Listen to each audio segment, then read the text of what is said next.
அனைவருக்கும் வணக்கம். இன்றைய வீடியோவில் எளிய இயந்திரங்களை எவ்வாறு அமைப்பது என்பதை பற்றி விவாதிக்கப் போகிறோம். ஆப்ஜெக்டிவ்ஸ். இந்த வீடியோவின் முடிவில் உங்களால் லேத் இயந்திரம் அமைத்தல், துளையிடும் இயந்திரம் அமைத்தல், பவர் ஹாக்ஸா இயந்திரம் அமைத்தல், விறைப்புக்கு பிறகு இயந்திரங்களை சோதித்தல். லேத் இயந்திரத்தை பற்றி சுருக்கமாக விவாதிப்போம்.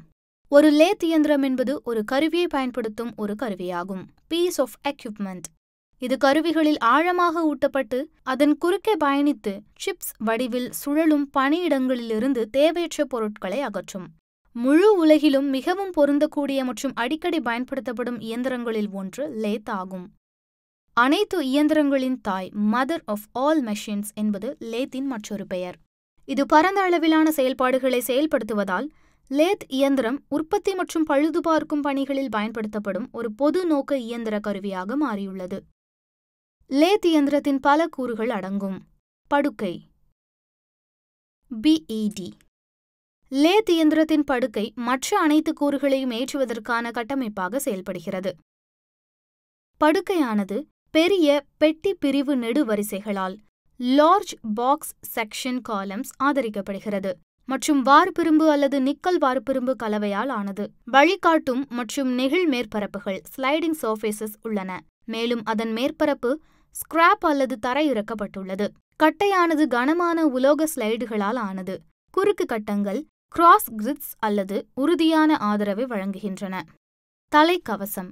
படுக்கையின் இடது பக்கத்தில் ஒரு தலைக்கவசம் உள்ளது. லேத்தின் பல்வேறு கூறுகளுக்கு மின் பரிமாற்றம் தலைக்கவசத்தின் முதன்மை கடமையாகும்.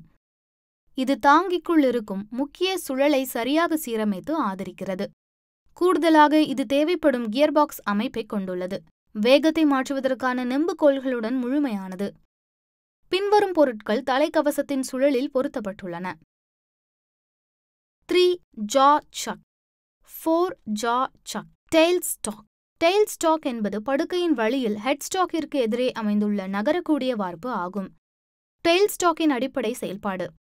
இயந்திரம் செய்யப்படும் போது வேலையின் மறுமுனையை ஆதரிக்கிறது. ட்ரில்லிங், ரீமிங், டேப்பிங் மற்றும் போன்ற செயல்பாடுகளை செய்வதற்கான ஒரு கருவியை வைத்திருக்கிறது. இது இறந்த மையங்கள், டெட் சென்டர்ஸ், சரிசெய்தல் திருகுகள் மற்றும் ஹேண்ட் வீல் ஆகியவற்றை கொண்டுள்ளது. டெயில் ஸ்டாக்கின் உடல் அடித்தளத்தில் சரி செய்யக்கூடியது. இது படுக்கையின் வழிகாட்டல்களில் பொருத்தப்பட்டுள்ளது மற்றும் அங்கும் இங்கும் நகர்த்தப்படலாம். வண்டி. இது ஹெட்ஸ்டாக் மற்றும் டெயில் ஸ்டாக் இடையே அமைந்துள்ளது. டூல் போஸ்டை கட்டிலை ஒட்டி அல்லது ஹெட்ஸ்டாக்கை நோக்கி நகர்த்துவதற்கு இது பயன்படுகிறது. இது வழிகாட்டிகளில் சரிகிறது. இது வார்பிரும்புகளால் ஆனது. இது 6 முக்கிய கருவிகளை கொண்டுள்ளது. சேனம், குறுக்கு ஸ்லைடு, கலவை ஓய்வு, கலவை ஸ்லைடு, கருவி இடுகை, ஏப்ரான். சேனம். இது லேத் வழிகளில் பொருத்தப்பட்டு கருவி இடுகையை நகர்த்தும் குறுக்கு ஸ்லைடை ஆதரிக்கும் ஹைச் வடிவில் உள்ள வார்ப்பு ஆகும். குறுக்கு ஸ்லைடு. எந்திரத்தின் போது வண்டியில் ஒரு குறுக்கு ஸ்லைடு ஒரு கருவியை இடுகையை சரியான கோணத்தில் படுக்கை வழிகாட்டிகளுக்கு நகர்த்த உதவுகிறது. ஃபீட் திருகு குறுக்கு ஸ்லைடை நகர்த்துகிறது. கூட்டு ஓய்வு. குறுக்கு ஸ்லைடு மற்றும் கலவை ஸ்லைடை இணைக்கும் ஒரு கூறு கலவை ஓய்வு காம்பவுண்ட் ரெஸ்ட் என்று அழைக்கப்படுகிறது. கலவை ஓய்வு குறுக்கு ஸ்லைடின் மேல் இணைக்கப்பட்டுள்ளது. இது கைமுறையாக கட்டுப்படுத்தப்படுகிறது மற்றும் எந்த சக்தியையும் பெறாது. பெட்டு ஆழத்தை சரிசெய்ய கலவை ஓய்வுக்கான ஃபீட் ஸ்க்ரூவை கழற்றலாம். கலவை ஸ்லைடு சரி செய்யப்பட்டவுடன் அடித்தளத்துடன் பாதுகாப்பாக பூட்டப்பட்டுள்ளது. கூட்டு ஸ்லைடு. டவுடெயில் இணைப்பு ஒரு கலவை ஸ்லைடை கலவை ஓய்வுக்கு பாதுகாக்கிறது. ஹெட்ஸ்டாக்கை திருப்புவதன் மூலம் வெட்ட முடியாத கோணங்கள் அல்லது டேப்பர்கள் கலவை ஸ்லைடுகளை பயன்படுத்தி வெட்டப்படுகின்றன. கருவி இடுகை. கலவை ஸ்லைடின் மேற்புறம் வண்டியுடன் இணைக்கப்பட்டுள்ளது. கருவிகளை சரியான நிலையில் இறுக்கமாக வைத்திருக்க இது பயன்படுகிறது. ஏப்ரான். வண்டியில் ஒரு ஏப்ரான் பொருத்தப்பட்டுள்ளது. இது வண்டியின் முழு ஒட்டுதல் மற்றும் கட்டுப்படுத்தப்படும் இயந்திரங்களை கொண்டுள்ளது. தானியங்கி ஊட்டத்துடன் வண்டியை வழங்க ஊட்ட சாதனங்கள், ஃபீட் டிவைசஸ், கேரியேஜ், சேடலை பாதுகாக்க பயன்படுத்தப்படுகிறது. சக். இது ஒரு முக்கியமான உபகரணமாகும். இது கருவியின் பகுதியை வைத்திருக்கவும் திருப்பவும் பயன்படுத்தப்படுகிறது. ஒரு சக் சிறிய வேலைத்திறன் கொண்டது. முகப்பலகை. டர்னிங் ஆபரேஷன் மேற்கொள்வதற்காக ஃபேஸ் பிளேட்டை நிறுவி லேத் ஸ்பிண்டிலை பொருத்தலாம். மையம்.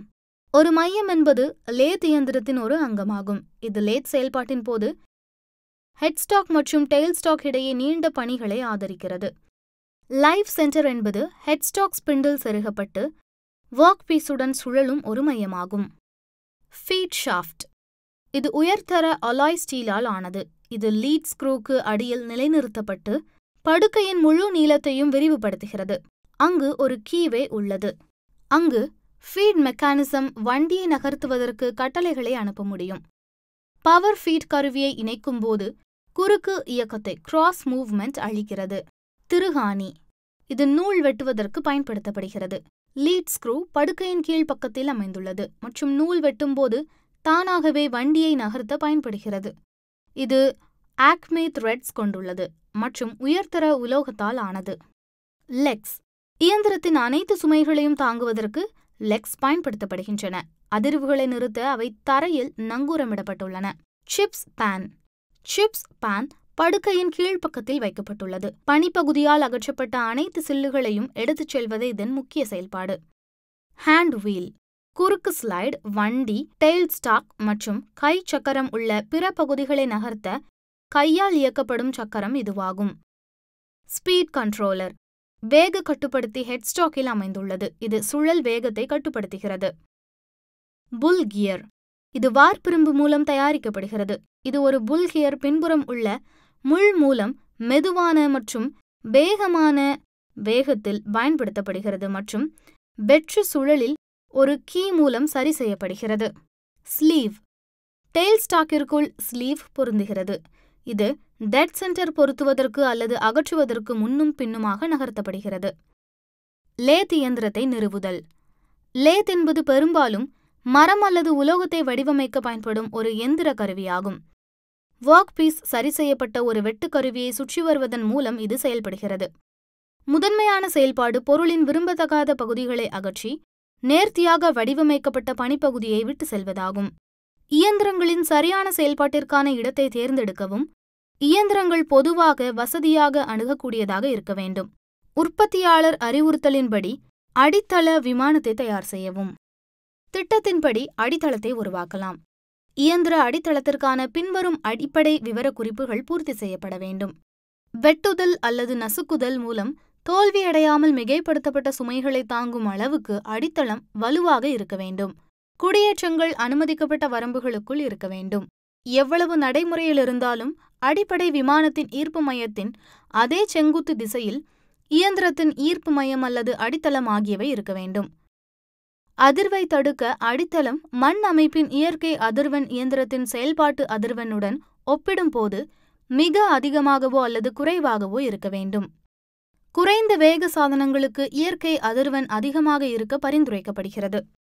ஒரு இயந்திரத்தின் சுழற்சி மற்றும் பரஸ்பர கூறுகள் ஏதேனும் சமநிலையற்ற சக்திகள் அல்லது தருணங்களை இம்பேலன்ஸ்ட் ஃபோர்ஸஸ் ஆர் மூமெண்ட்ஸ் குறைக்க முழுமையாக சமநிலையில் இருக்க வேண்டும். அஸ்திவாரம் அமைவதற்கு முன் கீழே வைத்திருக்கும் போல்ட்டை செருகவும். இயந்திரத்தின் எடைக்கு ஏற்ப அடித்தளத்தின் ஆழம் செய்யப்படுகிறது. சமன் செய்வதற்கும் சீரமைப்பதற்கும் இயந்திரம் வைக்கப்படலாம். தரைகள், கூரைகள் மற்றும் பிற மேற்பரப்புகள் சரியாக கிடைமட்டமாக இருப்பதை உறுதி செய்ய சமன்படுத்துவதும் அவசியம். சமன்படுத்தும் செயல்முறையை தவிர்ப்பது மோசமான வேளையில் விளைகிறது. பூகம்ப சேதத்தால் மிகவும் பாதிக்கப்படக்கூடிய வளைந்த மேற்பரப்புகளுக்கு இது வழிவகுக்கிறது. அடித்தளத்தை அமைப்பதற்கு முன் இயந்திரத்தின் அடிப்பகுதியில் உள்ள ஹோல்டிங் டவுன் துளை வழியாக ஒரு அடித்தள போல்ட் செருகப்பட்டது. கான்கிரீட் அமைத்த பிறகு இயந்திரம் தரையில் அடித்தள போல்ட் மீது வைக்கப்படுகிறது. ஸ்பிரிட் அளவை பயன்படுத்தி இயந்திரத்தை கிடைமட்ட நிலையில் சீரமைக்கவும். நீளமான மற்றும் குறுக்கு திசையில் சில அளவிடும் பகுதிகளுக்கு ஸ்பிரிட் நிலை பயன்படுத்தப்படுகிறது. செருகும் வெட்ஜ் இயந்திர படுக்கையின் கீழ் இடைவெளியில் செலுத்தப்பட வேண்டும். வெட்ஜை செருகிய பிறகு ஸ்பிரிட் அளவை பயன்படுத்தி அளவை சரிபார்க்கவும். கிரீமி கலவையை கிட்டத்தட்ட தூய சிமெண்ட் ஊற்றுவதன் மூலம் க்ரூட்டிங் செய்யப்படுகிறது. க்ரூட்டிங் அமைத்த பிறகு வெட்ஜ் அகற்றப்படலாம். இயந்திர அடித்தளத்தில் அடித்தள போல்ட்டுகள் இறுக்கமாக திருகப்படுகிறது. நட்களை இறுக்கிய பிறகு இயந்திரத்தின் சரியான நிலையை ஸ்பிரிட் லெவல் மூலம் மீண்டும் ஒருமுறை சரிபார்க்க வேண்டும். சர்க்கியூட் பிரேக்கர்களின் பொருத்தமான விவரக்குறிப்புடன் மின் விநியோகத்தை இயந்திரத்துடன் இணைக்கவும். இறுதியாக நடைமுறை சோதனை மற்றும் வடிவியல் சோதனை செய்யுங்கள். Practical test. உண்மையான சோதனை இயந்திரத்தில் தயாரிக்கப்பட்டு உருவாக்கப்பட்ட வேலையின் துல்லியம் பின்னர் சரிபார்க்கப்படுகிறது. ஜியோமெட்ரிக்கல் டெஸ்ட் அளவுகள், படிவங்கள், இருப்பிடங்கள் மற்றும் கூறுகளின் ஒப்பீட்டு சீரமைவு ஆகியவை வடிவியல் சோதனையின் அனைத்து பகுதிகளாகும். அவை சமதளம், சீரமைப்பு, அச்சுகளின் குறுக்குவெட்டுகள், இணைநிலை மற்றும் நேர்கோடுகள் அல்லது சமதள மேற்பரப்புகளின் சதுரத்தன்மை போன்ற அனைத்து செயல்பாடுகளையும் உள்ளடக்கும். பாதுகாப்பு முன்னெச்சரிக்கைகள். ஏற்றும் போது மென்மையான மரத்தை பேக்கிங் செய்வதன் மூலம் கவன்கள் கூர்மையான முனைகளிலிருந்து பாதுகாக்கப்பட வேண்டும். தூக்குவதற்கு முன், லிஃப்ட் எடுப்பதற்கு முன் சுமை பத்திரமாக ஏற்றப்பட்டிருப்பதை உறுதி செய்யவும். இறக்கும் போது உங்கள் அடுக்கிற்கு உறுதியான அடித்தளம் இருப்பதை உறுதி செய்து அடுக்கை தொந்தரவு செய்யாமல் கவன்களை அகற்றுவதற்கு ஏற்பாடு செய்யுங்கள். லேத் இயந்திரத்திற்கான அடித்தள திட்டத்தை எவ்வாறு தயாரிப்பது என்று விவாதிப்போம். ஒப்ஜெக்டிவ். அடித்தள அமைப்பை குறிக்க இது உங்களுக்கு உதவும். மைய லேத் இயந்திரத்தை அமைப்பதற்கான இடத்தை தேர்ந்தெடுக்கவும். தூண் அல்லது சுவரிலிருந்து 1.5 மீட்டர் அதிகபட்சம் தொலைவில் புள்ளிகளை குறிக்கவும். சுண்ணாம்பு தூள் அல்லது சுண்ணாம்பு கரைசலில் நனைத்த கயிறு நூலின் உதவியுடன் அடிப்படை கோட்டை வரையவும். செங்குத்து அடிப்படை கோட்டை 3, 4, 5 முறையை பயன்படுத்தி செங்கோண முக்கோணத்தில் கட்டமைக்கவும். இயந்திரத்தின் மொத்த அடிப்படை பகுதியை குறிக்கவும். அடித்தளத்தின் மைய கோட்டை கிடைமட்டமாக வரையவும். துளைகளின் நிலையை கண்டறியவும். எதிர்ப்பு அதிர்வு பட்டைகள் மீது மவுண்ட் மற்றும் நிலை இயந்திரம் mount and level machine on anti vibration pads. குறிக்கோள்: அதிர்வு எதிர்ப்பு பட்டைகளில் இயந்திரத்தை நிலைப்படுத்த இது உங்களுக்கு உதவும்.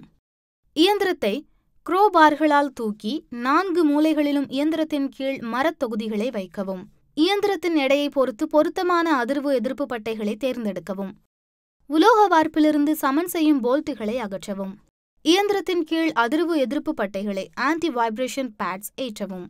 இயந்திரத்தின் அடித்தள துளைகள் வழியாக உலோக உறைக்கு சமன் செய்யும் போல்ட்டுகளை சரி செய்யவும். குரோபார் கம்பிகளால் இயந்திரத்தை சிறிது தூக்கி இயந்திரத்திலிருந்து மரத் தொகுதிகளை அகற்றவும். 0.02 முதல் 0.05 மில்லிமீட்டர் வரை துல்லியமான ஸ்பிரிட் அளவை பயன்படுத்தி இயந்திரத்தை நீளமான மற்றும் குறுக்கு திசைகளில் சமன் செய்யவும். படுக்கையின் நடுவில் கேரியேஜை வைக்கவும். பின்புற ஸ்லைட்வேயில், அதாவது ஆபரேட்டரின் பக்கத்திற்கு எதிரே உள்ள ஸ்லைட்வே, ஸ்பிரிட் அளவை A நிலையில் நீளமாக வைத்திருங்கள். இரண்டாவது ஸ்பிரிட் அளவை குறுக்காக C நிலையில் வைக்கவும். 2 ஸ்பிரிட் நிலைகளின் அளவீடுகளை எடுத்துக்கொள்ளுங்கள். 2 ஸ்பிரிட் நிலைகளும் ஒரே அளவீடுகளை காட்டும் வரை படுக்கையின் அளவை சரி செய்யவும். ஸ்பிரிட் நிலைகளை நீளமாகவும் குறுக்காகவும் B மற்றும் D நிலைகளில் வைக்கவும்.